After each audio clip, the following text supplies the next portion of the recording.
Welcome everyone. It's our weekly live Q&A. As always, any fitness health questions you have, feel free to throw them in the chat and I'll get to them as they pop up.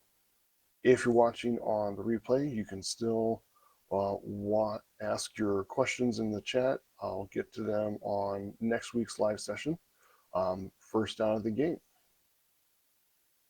Get our alert here. Alrighty, so what I wanted to open with, this concept came up in a coaching with a client last week. It's something that I haven't really talked about much since I've been doing this, so I wanted to kind of start with that.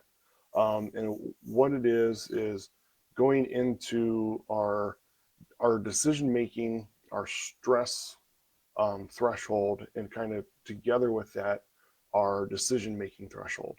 So a good amount of decisions that we have to make in a day have a component of stress behind it. And as we've discussed in a lot of different posts and other live sessions, everyone has kind of a stress limit for the day. So as we've discussed in the past, doing things as far as getting enough rest, proper nutrition, doing some exercise to increase our limits of stress help give us a higher limit on what we can handle throughout the day. Now, there are components of other stress events that get us to that threshold. So the obvious things are just, unexpected issues on our commute, major work issues, or confrontations, things of that nature that kind of elevate our stress. But what we often don't notice are the decisions that we make in the day that can slowly kind of chip at that threshold for our stress. One of the big ones being, what am I eating today? And this can start as early as, breakfast, whether am I having breakfast? Am I skipping breakfast? Did I not give myself enough time to have breakfast? And then, what is it that I'm having? And then, if we have specific goals behind our eating, that can compound that stress that much more, because now it's not only am I skipping, what am I having, it's is this falling within what my goals are for my eating, and if it's not, it can be that much more stressful once we've even made the decision. So what I coach with clients a lot is that these types of decisions that add stress to our day is where creating habits, creating routines, along with a little bit of pre-planning, go a long way in mitigating how many of these decisions that we have to truly process and therefore add to our stress in the day, therefore limiting our threshold for how many decisions, how much stress we can deal in a day. One of the reasons why it's important to see how many of these can we minimize and mitigate early on in the day, because in my experience, it's usually later in the day where most people have their biggest amount of trouble when it comes to following through with their nutrition goals, following through with their exercise goals, because that's when we have the most time to do things. So the decision of, am I working out still after work? What am I having for dinner when I get home? Am I snacking after dinner? Am I looking for a dessert after dinner? If we've already kind of capped our stress limit from a whole bunch of other decisions and stressful events throughout the day, we've reached that threshold for making good decisions is going to be very, very difficult at that point in the day, because we're already at our limit. So if we're hit with a choice of, a healthy meal versus kind of a forget it meal, I'm having this, a lot of times we're going to lean towards that, because at this point we're looking for things to help alleviate our stress in the sense of giving us a dopamine response to make us feel better, because we're already capped at that stress point. So routines and habits come into play, where if you have a routine of This is how I get ready for work. This is what I have for breakfast in the morning every day. This is what I have for lunch.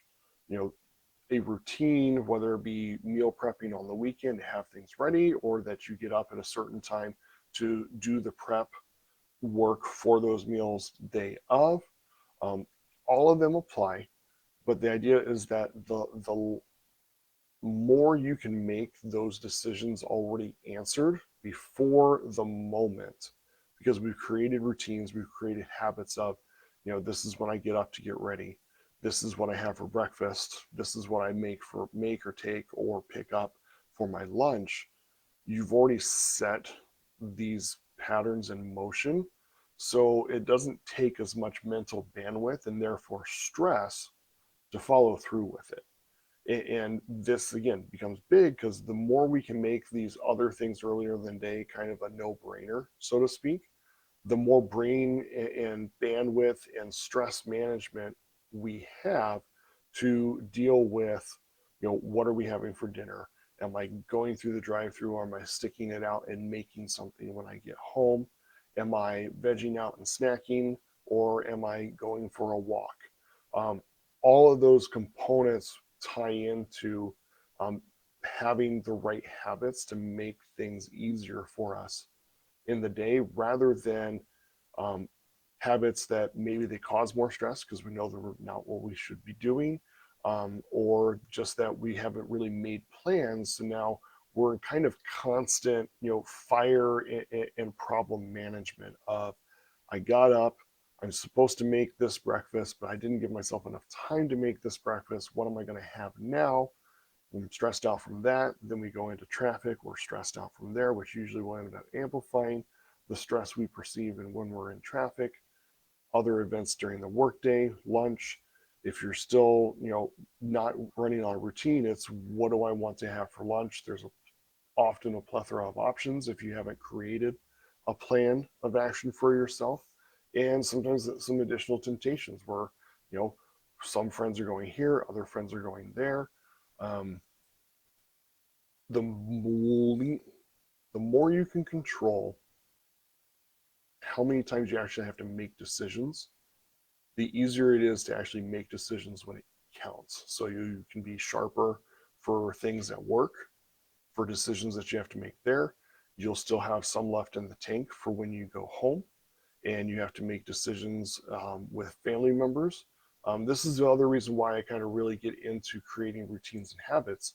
One of the first things that we work with on clients is we don't look at the worst meals of their day, because usually the worst meals of our day involve other people. That's the reason why it's been a constant ongoing struggle to make it healthy and make it the way we know it should be. What we look at first is, okay, what about the meals you have 100% absolute control over? How can we dial in those to be completely on point on a consistent basis to where you don't have to think, you don't have to struggle, as long as you do your actions as far as planning, hitting the store on a regular basis so you have all the ingredients needed to prep and put it together. So when you get to the meals that involve other coworkers or family members in the evening or friends and family on the weekends, you have more bandwidth to have fun because you've been good with so many of your other meals. You have the wiggle room. So it's not the end of the world if it's not, quote unquote, the best option. But also you have more bandwidth to make those tough choices because you're not chasing one, stress relief after another through the form of food, because we've learned how to start managing and mitigating our stress by having a plan, having routines, having better nourishment so our body's not stressed from being malnourished on a day-to-day basis, and we can more successfully fulfill and put into action the right decisions that we want to make when it's a more stressful situation. So just a few thoughts and ideas there. Like I said, it's a idea and common thing that I run into from time to time, but I know I haven't discussed that specific concept as much. I know we've gone over some of the elements of food planning, but I wanted to kind of go into the higher level of why it becomes so important in the grand scheme of things. So hope that helped. If you do have questions about it, follow-ups, throw them in the comments. We'll go over them next week. Otherwise, have a great week, and remember to stay persistent in your consistent pursuit of health.